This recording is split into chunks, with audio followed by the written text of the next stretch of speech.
Kidney stone വരാതിരിക്കാൻ നമ്മൾ എന്തെല്ലാം ശ്രദ്ധിക്കണം?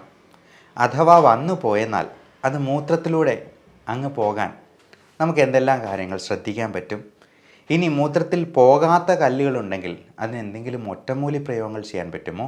മൂത്രത്തിൽ കല്ലിന് പലപ്പോഴും വയറുവേദനയാണ് പ്രധാനപ്പെട്ട ലക്ഷണം എന്നാണ് പലരുടെയും ധാരണ. പക്ഷെ അങ്ങനെ വയറുവേദന മാത്രമല്ല, ഇതിങ്ങനെ നമ്മൾ അറിയാതെ പോയെന്നാൽ ചിലപ്പോൾ അത് റീനൽ ഫെയിലിയറിലോട്ട് കിഡ്നി അടിച്ചു പോകാൻ തന്നെ കാരണമായേക്കാം. കിഡ്നി സ്റ്റോൺ വരാതിരിക്കാൻ നമ്മൾ എന്തെല്ലാം ശ്രദ്ധിക്കണം? അഥവാ വന്നു പോയെന്നാൽ അത് മൂത്രത്തിലൂടെ അങ്ങ് പോകാൻ നമുക്ക് എന്തെല്ലാം കാര്യങ്ങൾ ശ്രദ്ധിക്കാൻ പറ്റും? ഇനി മൂത്രത്തിൽ പോകാത്ത കല്ലുകളുണ്ടെങ്കിൽ അതിന് എന്തെങ്കിലും ഒറ്റമൂലി പ്രയോഗങ്ങൾ ചെയ്യാൻ പറ്റുമോ? ഇതെല്ലാം നമുക്കിന്ന് ഡിസ്കസ് ചെയ്യാം. ഈ മൂത്രത്തിൽ കല്ലിന് പലപ്പോഴും വയറുവേദനയാണ് പ്രധാനപ്പെട്ട ലക്ഷണം എന്നാണ് പലരുടെയും ധാരണ. പക്ഷെ അങ്ങനെ വയറുവേദന മാത്രമല്ല, ചിലപ്പോൾ അത് വെറും നടുവേദനയായിട്ട് വരാം. നടുവേദന എന്ന് പറയുന്നത് അത് എല്ലിൻ്റെ പ്രശ്നം കൊണ്ടോ ഡിസ്കിൻ്റെ പ്രശ്നം കൊണ്ടോ മാത്രമല്ല, മൂത്രത്തിൽ കല്ലുള്ളപ്പോൾ കിഡ്നി സ്റ്റോൺ കണ്ടല്ല, അത് യൂറീറ്ററിലോട്ട് ഇറങ്ങുമ്പോഴേക്കും ഉണ്ടാകുന്ന വേദന അത് പലപ്പോഴും റേഡിയേറ്റിംഗ് പെയിൻ ആയിരിക്കും. അതായത് നമ്മുടെ വയറിൽ നിന്ന് ചിലപ്പോൾ സ്ത്രീകൾക്കാണെങ്കിൽ അത് തുടയുടെ ഭാഗത്തും, പുരുഷന്മാർക്ക് അത് വൃഷ്ണസഞ്ചികളിലും ടെസ്റ്റിക്കുലാർ പെയിനായിട്ട് പോലും അത് അനുഭവപ്പെട്ടേക്കാം. അത് റേഡിയേറ്റിംഗ് പെയിനാണ് എന്നാണ് നമ്മൾ അതിനെ മെഡിക്കലി വിശേഷിപ്പിക്കുക. അതോടൊപ്പം ഒരു വിധത്തിലുള്ള വേദനയും ഇല്ലാതെ മൂത്രത്തിൽ രക്തമയം കണ്ടെന്നാൽ അതും ഇത് ഹെമച്യൂറിയ എന്ന് പറയുന്ന ഈ സിംറ്റമായി അത് റീനൽ കാൽക്കുലയുടെ ഒരു സൂചനയായിട്ട് നമുക്ക് എടുക്കാവുന്നതാണ്. അപ്പോൾ ഇങ്ങനെ ഉള്ളപ്പോഴേക്കും നമ്മളൊരു ടെസ്റ്റ് ചെയ്ത് അത് കൺഫേം ചെയ്യണം. ആ ടെസ്റ്റിനെ കുറിച്ചും പറയാം. അത് അൾട്രാസൗണ്ട് അബ്ഡമൻ മാത്രമല്ല, അതിനെക്കുറിച്ച് നമുക്ക് വിശദമായിട്ട് പറയാം. അപ്പോൾ ഈ കിഡ്നിയിൽ ഇങ്ങനെ സ്റ്റോൺ ഇങ്ങനെ സ്റ്റക്കായിരുന്നാൽ അത് പലപ്പോഴും വേദന ഉണ്ടാക്കില്ല. അത് യൂറീറ്റർ എന്ന് പറയുന്ന കിഡ്നിയിൽ നിന്നും താഴേക്ക് വരുന്ന മൂത്രനാളിയിൽ ഈ പറഞ്ഞ എന്തെങ്കിലും സ്റ്റോണ് വന്ന് കുടുങ്ങി അതിൻ്റെ ഭിത്തികളിലുണ്ടാക്കുന്ന ചെറിയ പോറലുകൾ കൊണ്ടാണ് വേദന മെയിനായിട്ടും ഉണ്ടാക്കുക. അപ്പോൾ അതുകൊണ്ട് തന്നെ നമുക്ക് RBCs വെള്ള യൂറിനിൽ ചിലപ്പോൾ രക്തമയമായിട്ട് നമുക്ക് കാണാം, ചുവന്ന രക്താണുക്കളുടെ അംശം കൊണ്ട്. അതുപോലെ ഈ ക്രിസ്റ്റൽസ് ഫോം ചെയ്യുന്നത് എന്ത് കോമ്പൗണ്ടാണ് എന്നുള്ളത് നമ്മളൊന്ന് മനസ്സിലാക്കിയിരിക്കണം. യൂറിക് ആസിഡിൻ്റെ കൂടുതൽ കൊണ്ട് ഉണ്ടാകുന്ന ക്രിസ്റ്റൽസ് ഉണ്ട്, കാൽഷ്യം ക്രിസ്റ്റൽസ് ഉണ്ട്, അത് കാൽഷ്യം ഫോസ്ഫേറ്റ് ആയിട്ടും ഒക്കെയുള്ള കോമ്പൗണ്ടുകൾ ഉണ്ടാകാം. ഇത് കാണാൻ പറ്റാത്ത പോലെ വളരെ സൂക്ഷ്മമായിട്ട് വളരെ ചെറിയ രീതിയിലായിരിക്കും ഉണ്ടാവുക. പക്ഷേ ഈ കല്ലിൻ്റെ സൈസ് കൂടുന്തോറും അതിൻ്റെ വേദന ചിലപ്പോൾ കുറയുകയാണ് ചെയ്യുക. കാരണം കുറഞ്ഞ സൈസിലുള്ള കല്ലുകൾ പെട്ടെന്ന് അങ്ങോട്ടും ഇങ്ങോട്ടും ഡിസ്പ്ലേസ്ഡ് ആകാനുള്ള സാധ്യതയുണ്ട്. അപ്പോൾ ഈ തരി പോലുള്ള കല്ലുകളാണ് കൂടുതൽ വേദന ഉണ്ടാക്കുക. അതിൻ്റെ വേദന എന്ന് പറഞ്ഞാൽ പ്രസവ വേദനയേക്കാൾ ഭയങ്കരമാണ് എന്നുള്ളത് അനുഭവിച്ചവർക്ക് അറിയാവുന്നതാണ്. എന്നാൽ ഈ കല്ല് മൂത്രത്തിലൂടെ അങ്ങോട്ട് പോയില്ലെങ്കിൽ ഉണ്ടാക്കുന്ന വലിയ പ്രശ്നങ്ങളുണ്ട്. അത് ചിലപ്പോൾ മൂത്രനാളിയിൽ ബ്ലോക്ക് ഉണ്ടാക്കാം, അതുവഴി കിഡ്നിയിൽ നീർക്കെട്ടുണ്ടാക്കുകയും ഹൈഡ്രോനെഫ്രോസിസ് എന്ന് പറയുന്ന കണ്ടീഷൻ ഉണ്ടാക്കാം. റെക്കറൻ്റായിട്ട് യൂറിനറി ഇൻഫെക്ഷൻ ഉണ്ടാക്കാം.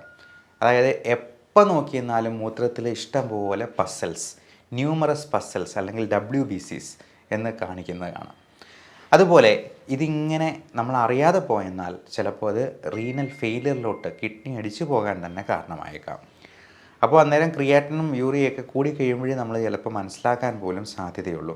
കാരണം ഇത് കിഡ്നിയിൽ ഒരു 70% എങ്കിലും ഡാമേജ് ഉണ്ടാക്കിയതിന് ശേഷമേ യൂറിയ ക്രിയാറ്റിനും കൂടത്തുള്ളൂ. നമുക്ക് ശരിക്കും നല്ല ഹെൽത്തി ആയിട്ട് ജീവിച്ചു പോകാൻ ഒരു കിഡ്നിയുടെ ആവശ്യമുള്ളൂ. അതുകൊണ്ടാണ് കിഡ്നി ട്രാൻസ്പ്ലാന്റ് ചെയ്യാനൊക്കെ ആൾക്കാർ മുമ്പോട്ട് വരുന്നത് തന്നെ. പക്ഷേ ഈ 2 കിഡ്നിയിലും എന്തെങ്കിലും പ്രശ്നങ്ങൾ വന്ന് കല്ലടിഞ്ഞു പോയി മിക്കവാറും 2 കിഡ്നിയിലും ഇങ്ങനെ പ്രശ്നങ്ങളുണ്ടായി റീനൽ ഫെയിലിയറിലോട്ട് പോവുകയാണ് ചെയ്യുക. കാരണം ഈ ക്രിസ്റ്റൽസ് പലപ്പോഴും ഇത് കൂടിച്ചേർന്ന്, ചെറിയ കല്ലുകൾ കൂടിച്ചേർന്ന് വലിയ കല്ലാകുകയും അത് ബ്ലോക്ക് ആകുകയും ചെയ്യും. അത് യൂറീറ്ററിനേക്കാൾ സൈസ് വയ്ക്കുമ്പോൾ, കൃത്യമായി പറഞ്ഞാൽ 7 മില്ലിമീറ്ററിലും സൈസ് കൂടിയെന്നാലാണ് ബ്ലോക്ക് ഉണ്ടാവുക. അപ്പോൾ അങ്ങനെ വന്നു കഴിയുമ്പോഴത്തേക്കും അത് മൂത്രം തീരെ പോകാത്ത രീതിയിൽ ബ്ലോക്ക് ഉണ്ടാക്കുകയും അത് കിഡ്നിയിൽ വലിയ രീതിയിലുള്ള നീർക്കെട്ടിന് കാരണമാവുകയും ചെയ്യും. അപ്പോൾ അങ്ങനെ ഉണ്ടാകാതിരിക്കാൻ എന്ത് ചെയ്യണം? നല്ല ക്രിസ്റ്റൽ ക്ലിയറായിട്ട് യൂറിൻ പോകണം. ക്രിസ്റ്റൽ ക്ലിയറായിട്ട് യൂറിൻ പോകാൻ എന്ത് ചെയ്യണം? നല്ല ക്രിസ്റ്റൽ ക്ലിയറായിട്ടുള്ള വെള്ളം ധാരാളം കുടിക്കണം.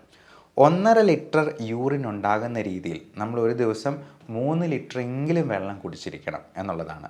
അത് 1 ലിറ്റർ കുപ്പി എടുത്തു വെച്ചിട്ട് 3 പ്രാവശ്യം അത് നിറച്ച് കുടിക്കുന്നുണ്ടോ എന്ന് നമുക്ക് ഉറപ്പ് വരുത്താം. Calcium oxalate crystals, calcium phosphate crystals ഒക്കെയാണ് കാൽഷ്യത്തിൻ്റെ കോമ്പൗണ്ട് ആയിട്ടുണ്ടാകുന്നത്. അപ്പോൾ ഇത് ഉണ്ടാകാൻ സാധ്യതയുള്ള ചായ, കാപ്പി പോലുള്ള സാധനങ്ങൾ, ചോക്ലേറ്റ്സ്, ഈ ആനിമൽ പ്രോട്ടീൻ കൂടുതലായിട്ടുള്ളപ്പോൾ അതിൽ പ്യൂറിൻ കണ്ടൻറ്റ് കൂടുതലായിരിക്കും. പ്രത്യേകിച്ചും നമ്മുടെ റെഡ് മീറ്റ് ഗണത്തിൽപ്പെടുന്ന ബീഫ്, മട്ടൺ, പോർക്ക് തുടങ്ങിയ സാധനങ്ങളെല്ലാം റെഡ് മീറ്റാണ്. അത് യൂറിക് ആസിഡിൻ്റെ കണ്ടൻറ്റും കൂട്ടാം, അതുവഴി ക്രിസ്റ്റൽസ് ഉണ്ടാക്കുകയും ചെയ്യാം. നേരത്തെ പറഞ്ഞതുപോലെ 7 മില്ലിമീറ്റർ സൈസുള്ള യൂറീറ്ററിൻ്റെ കാളും വലിയ കല്ലുകൾ ഉണ്ടാകുമ്പോഴാണ് ബ്ലോക്ക് ഉണ്ടാവുക. അപ്പോൾ ഈ ബ്ലോക്ക് ഉണ്ടായി കഴിയുമ്പോഴത്തേക്കും നമ്മൾ എന്ത് പച്ചമരുന്ന് ചെയ്തെന്നാലും അത് ബ്ലോക്ക് റിമൂവ് ചെയ്യാൻ പറ്റില്ല. അതായത് 7 മില്ലിമീറ്റർ സൈസിൽ കൂടുതലുണ്ടെങ്കിൽ അത് മൂത്രത്തിലൂടെ പോകാൻ ബുദ്ധിമുട്ടാണ് എന്ന് മനസ്സിലാക്കുക. കഴിഞ്ഞ ദിവസം നമ്മുടെ ഇവിടുത്തെ ഒരു സ്റ്റാഫ് പറയുകയുണ്ടായി, സ്റ്റാഫിൻ്റെ ബ്രദറിന് പറഞ്ഞ പോലെ കല്ലുണ്ടാവുകയും അപ്പോൾ കല്ല് മൂത്രത്തിലൂടെ പോകും എന്ന് പറഞ്ഞ് ഒരു പച്ചില മരുന്ന് ചെയ്യാനായിട്ട് ഒരു വൈദ്യൻ്റെ അടുത്ത് പോയി. പച്ചിലകൾ എന്താണ്ടൊക്കെ കൊടുത്തു. എന്തോ ലേപനം വെച്ചിട്ട് ഈ വൈദ്യുതി തന്നെ വയറിലിങ്ങനെ തിരുമ്മി കുറച്ച് നേരം കഴിഞ്ഞിട്ട് കുറച്ച് കല്ലുകൾ എടുത്ത് കാണിച്ചു. ഈ കല്ലുകളെല്ലാം അവിടെ നിന്ന് വന്നതാണെന്ന് പറഞ്ഞത്. അപ്പോൾ അങ്ങനെയുള്ള നമ്മൾ പലപ്പോഴും ഈ വൈദ്യന്മാരുടെ അടുത്ത് ചെല്ലുമ്പോൾ നമ്മൾ നോക്കേണ്ട ഒരു കാര്യം, ഇദ്ദേഹത്തിന് ശാസ്ത്രീയമായിട്ടുള്ള ഇതിനെപ്പറ്റിയുള്ള ചികിത്സാരീതി പഠിച്ചിട്ടുണ്ടോ എന്നുള്ളതാണ്. ആയുർവേദം ഏറ്റവും നല്ല ഒരു വൈദ്യശാസ്ത്ര ശാഖയാണ്. പക്ഷേ BAMS ഡിഗ്രി ഉള്ള ഒരു ഡോക്ടറിൻ്റെ അടുത്ത് മാത്രം നിങ്ങൾ പോയി ചികിത്സ ചെയ്യുക. ഹോമിയോ ആണെങ്കിലും വേറെ ഏത് തരത്തിലുള്ള അലോപ്പതി ആണെങ്കിലും നമ്മൾ അതിന് രജിസ്റ്റേർഡ് മെഡിക്കൽ പ്രാക്ടീഷണർ എന്ന് പറയും. നമ്മുടെ രാജ്യത്തെ നിയമങ്ങൾ ഇരിക്കുന്നത് തന്നെ അതിന് വേണ്ടിയാണ്. അത് ഈ പാമ്പ് കടിച്ചിട്ടുള്ള വിഷചികിത്സയാണെങ്കിലും ശരി, 90% പാമ്പുകളും വിഷമില്ലാത്തതായിരിക്കും. അപ്പോൾ അങ്ങനെയുള്ള ഒരു പിടിവള്ളി വെച്ചിട്ടാണ് പലരും ചികിത്സ നടത്തുന്നത് തന്നെ എന്ന് മനസ്സിലാക്കുക. നമ്മളെക്കാൾ വിദ്യാഭ്യാസം കുറഞ്ഞ ഒരാളുടെ അടുത്ത് നമ്മൾ ചികിത്സയ്ക്ക് ചെല്ലുന്നതിൻ്റെ അർത്ഥശൂന്യത ഒന്ന് ആലോചിച്ചെന്നാൽ പിടികിട്ടാവുന്നതേ ഉള്ളൂ. അപ്പോൾ കിഡ്നിയുടെ ഉള്ളിൽ വരുന്ന ഒരു 5 സെൻറ്റിമീറ്റർ വലിപ്പമുള്ള കല്ലാണെങ്കിൽ പോലും, നേരത്തെ പറഞ്ഞത് മില്ലിമീറ്ററാണ്, ഇത് സെൻറ്റിമീറ്റർ ആണെന്നുള്ളത് മനസ്സിലാക്കുക. അപ്പോൾ അത്രയും വലിയ കല്ലാണെങ്കിൽ പോലും ഒരു പ്രശ്നം ഉണ്ടാക്കാതിരുന്നേക്കാം. പക്ഷേ യൂറീറ്ററിലോട്ട് ഇറങ്ങിപ്പോകുന്ന ഒരു 5 മില്ലിമീറ്ററിൻ്റെ കല്ലാണെങ്കിൽ പോലും നമുക്ക് ഭയങ്കരമായ വേദനയും പ്രശ്നങ്ങളും ഉണ്ടാക്കാം. അപ്പോൾ ഒരു കിഡ്നി നോർമലായി ഇരുന്നാൽ തന്നെ ഒരു കുഴപ്പം ഉണ്ടാക്കാതെ ചിലപ്പോൾ ആൾ പോയേക്കും. അതുകൊണ്ട് തന്നെ കിഡ്നി ഫങ്ഷൻ ടെസ്റ്റൊക്കെ ചെയ്യുമ്പോഴത്തേക്കും ബ്ലഡിൽ നോർമലായിട്ട് കാണും, യൂറിയ ക്രിയാറ്റിനൊക്കെ. അപ്പോൾ ആദ്യം ചെയ്യുന്ന ഒരു ടെസ്റ്റ് എന്ന് പറയുന്നത് അൾട്രാസൗണ്ട് അബ്ഡമനാണ്, അൾട്രാസോണോഗ്രാം. പക്ഷേ ഈ അൾട്രാസോണോഗ്രാമിനൊരു പ്രശ്നമുണ്ട്. നമുക്ക് 60% വരെ സെൻസിറ്റിവിറ്റിയെ ഈ അൾട്രാസൗണ്ട് മെഷീൻ പറയാൻ പറ്റുള്ളൂ. അത് ഏറ്റവും നല്ല മെഷീനാണെങ്കിൽ പോലും നമ്മൾ ഈ സൗണ്ട് വേവ്സ് വെച്ചിട്ടാണ് ഈ കിഡ്നിയുടെ കല്ല് പിടിച്ചെടുക്കാൻ നോക്കുന്നത്. അതിൽ അത്രയ്ക്ക് ക്ലിയർ ആയിട്ടൊന്നും ഒരാൾക്കും കണ്ടുപിടിക്കാൻ പറ്റില്ല. അതുകൊണ്ട് തന്നെ ഇതിന് ഏറ്റവും നല്ല ഒരു ഡയഗ്നോസ്റ്റിക് മൊഡാലിറ്റി എന്ന് പറയുന്നത് CT സ്കാനാണ്. നമുക്ക് ഗോൾഡ് സ്റ്റാൻഡേർഡ് എന്ന് പറയാവുന്നത്. കാരണം CT സ്കാനിൽ നമ്മൾ CT വേവ്സ് പലതരത്തിലുള്ള എക്സ്റേ എടുക്കുന്നത് പോലെ അതിൻ്റെ പല സെക്ഷനായിട്ട് വിശദാംശങ്ങൾ നമുക്ക് കാണാനായിട്ട് പറ്റും. അതുകൊണ്ട് കഴിയുമെങ്കിൽ CT സ്കാൻ എടുത്ത് നോക്കുന്നത് തന്നെയാണ് ഇതിന് ഏറ്റവും ഉത്തമം. ഈ ക്രിസ്റ്റൽസ് നമ്മൾ മൂത്രത്തിലൂടെ പോകാൻ, അത് 7 മില്ലിമീറ്റർ സൈസിൽ താഴെയുള്ള ക്രിസ്റ്റൽസ് ആണെങ്കിൽ നമുക്ക് മൂത്രത്തിലൂടെ പോകണം. പക്ഷേ മൂത്രം ക്രിസ്റ്റൽ ക്ലിയർ ആയിരിക്കണം. അപ്പോൾ ഈ ക്രിസ്റ്റൽസ് പോകാൻ ക്രിസ്റ്റൽ ക്ലിയർ ആയിട്ട് മൂത്രം പോകണം. അതിന് ക്രിസ്റ്റൽ ക്ലിയർ ആയിട്ടുള്ള വെള്ളം ധാരാളം കുടിക്കണം. അപ്പോൾ അതിന് നമ്മളൊരു പേരും പറയും, ഫ്ലഷ് തെറാപ്പി എന്ന്. പലപ്പോഴും നല്ലപോലെ വെള്ളം കുടിച്ചിട്ട് ചെറിയൊരു ഡയൂററ്റിക് മരുന്നും കൂടെ കൊടുക്കും മൂത്രം കൂടുതൽ പോകാനായിട്ട്. അപ്പോൾ അതിലൂടെ അങ്ങ് ഫ്ലഷ് ചെയ്ത് ഇതിനെ കളയുക എന്നുള്ളതാണ് ഇതിൻ്റെ ആദ്യത്തെ ട്രീറ്റ്മെൻറ്റ് തന്നെ. പലപ്പോഴും പുരുഷന്മാരിൽ 50 വയസ്സ് കഴിയുമ്പോൾ പ്രോസ്ട്രേറ്റ് ഗ്രന്ഥിയുടെ വീക്കം ഉണ്ടാകാം. അപ്പോൾ അത് തന്നെ ഈ മൂത്രതടസ്സം ഉണ്ടാക്കുകയും ആ മൂത്രം ശരിക്കും ഫ്ലോ ചെയ്യാത്തത് കൊണ്ട് ഇതുപോലെ റെക്കറൻറ്റ് യൂറിനറി ഇൻഫെക്ഷനും കിഡ്നി സ്റ്റോണും ഒക്കെ ഉണ്ടാകാൻ സാധ്യത കൂടുതലുണ്ട്. നമ്മൾ ഭക്ഷണത്തിൽ നേരത്തെ പറഞ്ഞ പോലെ റെഡ് മീറ്റ് പരമാവധി കുറയ്ക്കുക.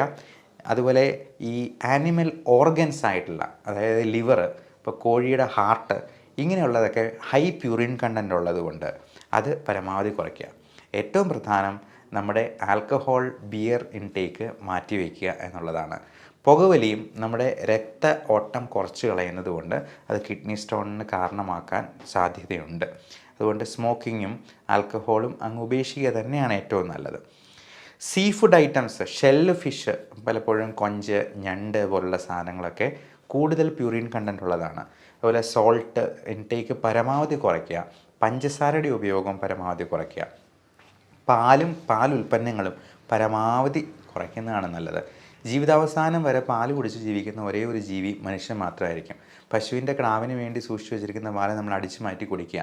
അതങ്ങ് 80 വയസ്സുള്ള അപ്പച്ചന്മാരും അമ്മച്ചിമാരും പോലും നല്ലപോലെ പാല് കുടിച്ചെന്നാൽ ശക്തി ഉണ്ടാകുമെന്ന് തെറ്റിദ്ധരിക്കുന്നവരാണ്. എന്നാൽ തൈര് ലാക്റ്റിക് ആസിഡ് ബാസിലസ് അടങ്ങിയിട്ടുള്ളത് കൊണ്ട് അത് നല്ലതാണ്. അപ്പോൾ പാലിന് പകരം തൈര് കുടിച്ചെന്നാലും കുഴപ്പമില്ല. പക്ഷേ ഈ പാല് എന്ന് പറയുന്നത് പലപ്പോഴും കുട്ടികൾക്ക് മാത്രമേ അത് എഫക്റ്റീവായിട്ട് ദഹിപ്പിക്കാൻ പറ്റുള്ളൂ. ഇനി അഥവാ പാല് വേണമെന്നുണ്ടെങ്കിൽ ലോ ഫാറ്റ് മിൽക്ക് കുടിക്കുക. അതായത് ലോ ടോൺ മിൽക്ക്, ടോൺഡ് മിൽക്കെന്നോ സ്കിംഡ് മിൽക്കെന്നോ ഒക്കെ പേരിൽ നമുക്ക് വിപണിയിൽ അവൈലബിൾ ആണ്. അതുപോലെ പൊട്ടാസ്യം റിച്ച് ആയിട്ടുള്ള ഭക്ഷണ സാധനങ്ങളാണ് ഇതിന് ഏറ്റവും നല്ലത്. ബനാന, നേന്ത്രപ്പഴം, A banana A day keeps BP at bay എന്നൊരു പഴഞ്ചൊല്ല് പോലും ഉണ്ട്. ബ്രൊക്കോളി എല്ലാം നല്ല പൊട്ടാസ്യം കണ്ടൻ്റ് ഉള്ളതാണ്. സിട്രസ് ഫ്രൂട്ട്സ്, നാരങ്ങ, ഓറഞ്ച്, ഗ്രേപ്സ്, ഏറ്റവും പ്രധാനം ക്രാൻബെറി എന്ന് പറയുന്നൊരു സാധനമാണ്. ക്രാൻബെറി എന്ന് പറഞ്ഞാൽ പ്രത്യേകിച്ചും ആൾക്കാർക്ക് അറിയത്തില്ല. അതിന് വൃക്കപ്പഴം എന്നൊരു പേര് പോലും ഉണ്ട്. അതിന് പല ദേശത്തും പലതായിരിക്കും പറയുക. ലവ്ലോലിക്ക എന്ന് ചിലർ പറയും, ലൂബിക്ക എന്ന് പറയും. അപ്പോൾ ഇതെല്ലാം നമുക്ക് വൃക്കയുടെ പ്രവർത്തനം മെച്ചപ്പെടുത്താൻ നല്ലതാണ്. ഇനി ഇതിൻ്റെ ചികിത്സ, ഈ കിഡ്നി സ്റ്റോൺ ഉണ്ടെങ്കിൽ നേരെ എടുത്ത് സർജറി ചെയ്യുകയല്ല ചെയ്യുക. അതിന് നല്ല മരുന്നുകളുണ്ട്. ആദ്യം ഈ പറഞ്ഞ പോലെ ഫ്ലഷ് തെറാപ്പിയിലൂടെ പോകാനായിട്ട് പറ്റുമോ എന്ന് നോക്കും. അതിന് നല്ല മരുന്നുകൾ ഇപ്പോൾ മോഡേൺ മെഡിസിനിൽ തന്നെ അവൈലബിൾ ആണ്. 7 മില്ലിമീറ്റർ സൈസിൽ കൂടുതലുണ്ടെങ്കിൽ, കിഡ്നിക്ക് എന്തെങ്കിലും ബ്ലോക്കോ ഹൈഡ്രോനെഫ്രോസിസോ ഉണ്ടെങ്കിൽ, യൂറിറ്ററിൽ ഭയങ്കരമായിട്ടുള്ള പ്രശ്നങ്ങൾ ഇത് വരുത്തുന്നുണ്ടെങ്കിൽ, അതിഭയങ്കരമായ കിഡ്നി സ്റ്റോണിൻ്റെ വേദനയോ പ്രശ്നങ്ങളോ ഒക്കെ ഉണ്ടെങ്കിൽ, ആൾ ബോധം കെട്ടുപോകുന്ന പോലത്തെ വേദന ചിലപ്പോൾ ഉണ്ടായേക്കാം. ഇതൊക്കെ ഉണ്ടെങ്കിൽ 2 ആഴ്ച വിട്ട് നമ്മൾ അൾട്രാസൗണ്ട് റിപ്പീറ്റ് ചെയ്യുമ്പോൾ പോലും ഇത് റെക്കറൻ്റ് ആയിട്ട് കാണുന്നുണ്ടെങ്കിൽ നമ്മൾ അത് സർജറി ചെയ്ത് എടുത്ത് മാറ്റുക മാത്രമേ മാർഗമുള്ളൂ. അപ്പം നമുക്ക് 1 മാസം വരെ വേണമെങ്കിൽ വെയിറ്റ് ചെയ്ത് നോക്കാം. 1 മാസം വരെ നോക്കിയിട്ടും ഇത് മാറിയില്ല എന്നുണ്ടെങ്കിൽ സർജറി എന്ന് പറയുന്ന ഓപ്ഷന് മുമ്പ് വേറൊരു സംഗതിയുണ്ട്, യുറിത്രോസ്കോപ്പി. അതായത് അതൊരു എൻഡോസ്കോപ്പിക്കൽ പ്രൊസീജിയറാണ്. നമ്മൾ എൻഡോസ്കോപ്പ് എന്ന് പറയുമ്പോൾ അത് മുറിവില്ലാതെ നമ്മുടെ ഏതെങ്കിലും ഒറിഫിസസിലൂടെ ഒരു ക്യാമറ ഘടിപ്പിച്ച ട്യൂബ് കടത്തി വിടുന്നതിനെയാണ് ഉദ്ദേശിക്കുന്നത്. അതിൻ്റെ ആ വാക്കിൻ്റെ അർത്ഥം തന്നെ to look inside the body എന്നാണ് എൻഡോസ്കോപ്പ്. അത് നമ്മൾ ബ്രോങ്കസിലൂടെ ശ്വാസകോശത്തിലോട്ടിട്ട് നോക്കുമ്പോൾ അതിനെ ബ്രോങ്കോസ്കോപ്പി എന്ന് വിളിക്കും. GI സ്കോപ്പി, ഗ്യാസ്ട്രോ ഇൻറ്റെസ്റ്റിനൽ എൻഡോസ്കോപ്പി ഉണ്ട്. മലദ്വാരത്തിലൂടെ കടത്തുമ്പോൾ കൊളോണോസ്കോപ്പി ഉണ്ട്. അതുപോലെ തന്നെയാണ് മൂത്രനാളിയിലൂടെ കടത്തുന്ന യുറിത്രോസ്കോപ്പി. അത് തീർത്തും വേദനാരഹിതമായിട്ടുള്ള ഒരു പ്രൊസീജിയറാണ്. അത് ചെയ്യുമ്പം ബോധം കെടുത്തുക പോലും വേണ്ട. ഇപ്പം ഒരു ലോക്കൽ ബ്ലോക്ക് കൊടുത്താൽ മാത്രം മതിയാവും. ഇപ്പം സ്പൈനൽ അനസ്തീഷ്യ, അതായത് നമ്മൾ ബോധമൊക്കെ ഉണ്ടാവും, ഡോക്ടർ ആളോട് സംസാരിച്ചുകൊണ്ടായിരിക്കും ചെയ്യുന്നത്. ഇപ്പം ഞാൻ ബ്രോങ്കോസ്കോപ്പി ചെയ്യുമ്പോൾ പേഷ്യൻ്റെ അടുത്ത് സംസാരിച്ചുകൊണ്ടാണ് ചെയ്യുക. ചില ഉത്കണ്ഠ കുറയ്ക്കാനുള്ള മരുന്നുകളും കോൺഷ്യസ് സെഡേഷൻ എന്ന് പറയും. അപ്പോൾ ആ പേഷ്യൻറ്റിന് ആ ആങ്സൈറ്റി കുറയ്ക്കാനായിട്ടുള്ള മരുന്ന് ചിലപ്പോൾ മാത്രം ആവശ്യമായിട്ട് വരും, ചിലപ്പോൾ അതുപോലും കൊടുക്കേണ്ട ആവശ്യമില്ല. ഇതിന് ഒട്ടും വേദനയില്ല എന്നുള്ളതാണ്. 10 മിനിറ്റ് മാത്രമേ ഇതിനെ എടുക്കത്തുള്ളൂ. ഇപ്പോൾ യൂറിത്രോസ്കോപ്പി ഒക്കെ ആണെങ്കിൽ മാക്സിമം ഒരു അരമണിക്കൂർ. അതുകൊണ്ട് തന്നെ നമുക്ക് ഇതിനകത്ത് ഉള്ളിൽ നോക്കി ആ കല്ലുകളുണ്ടെങ്കിൽ അത് കല്ല് കാണിച്ചു തരികയും ചെയ്യും. മോണിറ്ററിൽ ഡോക്ടർ തന്നെ അത് കാണിച്ചു തരും, സംസാരിച്ചുകൊണ്ടാണ് അത് ചെയ്യുക. അപ്പോൾ എന്നിട്ട് ആ കല്ല് നമുക്ക് അതിലൂടെ തന്നെ അങ്ങ് എടുത്ത് മാറ്റാം. ഇനി അതിലൂടെ മാറ്റാൻ പറ്റാത്ത കല്ലുകളാണെങ്കിൽ ലാപ്രോസ്കോപ്പിക് ആയിട്ടുള്ള സർജറീസ് ഉണ്ട്. അപ്പോൾ ഇങ്ങനെയുള്ള കാര്യങ്ങളൊക്കെ നിങ്ങളുടെ ഡോക്ടറോട് ചോദിച്ച് തീരുമാനിക്കുക. അതിന് വേണ്ട യഥാസമയം ഉള്ള ചികിത്സ സ്വീകരിക്കുക. ഇതോടൊപ്പമുള്ള മറ്റു രോഗങ്ങളും കൃത്യമായിട്ട് നമ്മൾ ചികിത്സിച്ചിരിക്കണം. പ്രത്യേകിച്ചും തൈറോയിഡിൻ്റെ അബ്നോർമാലിറ്റീസ്, പാരാതൈറോയിഡ് എന്ന് പറയുന്ന തൈറോയിഡിൻ്റെ അടുത്ത് തന്നെ വേറൊരു ഗ്ലാൻഡ് ഉണ്ട്. അതുപോലെ ഒബീസിറ്റി, ഒത്തിരി വണ്ണമുള്ളവർക്ക് യൂറിക് ആസിഡ് കൂടാൻ സാധ്യതയുണ്ട്. ഡയബറ്റീസ്, ഹൈപ്പർ ടെൻഷൻ, കൊളസ്ട്രോൾ, ഇവന്മാരെല്ലാം നല്ല കൂട്ടുകാരായിട്ട് ഒരുമിച്ചിരിക്കുന്ന സംഗതികളാണ്. അപ്പോൾ ഇങ്ങനെയുള്ള കോമോബിഡിറ്റീസ് എല്ലാം യഥാസമയം കറക്റ്റ് ട്രീറ്റ്മെൻറ്റ് എടുത്ത് കൺട്രോളിൽ വെച്ചിരിക്കാനായിട്ട് പ്രത്യേകം ശ്രദ്ധിക്കുക. അല്ലെങ്കിൽ ഇവന്മാരെല്ലാം കൂട്ടുകാരായിട്ട് ഒരുമിച്ച് നമ്മളെ ആക്രമിച്ച് ഏതെങ്കിലും ഒരു അവയവത്തെ അവൻ കയറി കൂടുതൽ ആക്രമണം അഴിച്ചുവിടാനുള്ള സാധ്യതയുണ്ട്. Everyone take care of your health. Thank you.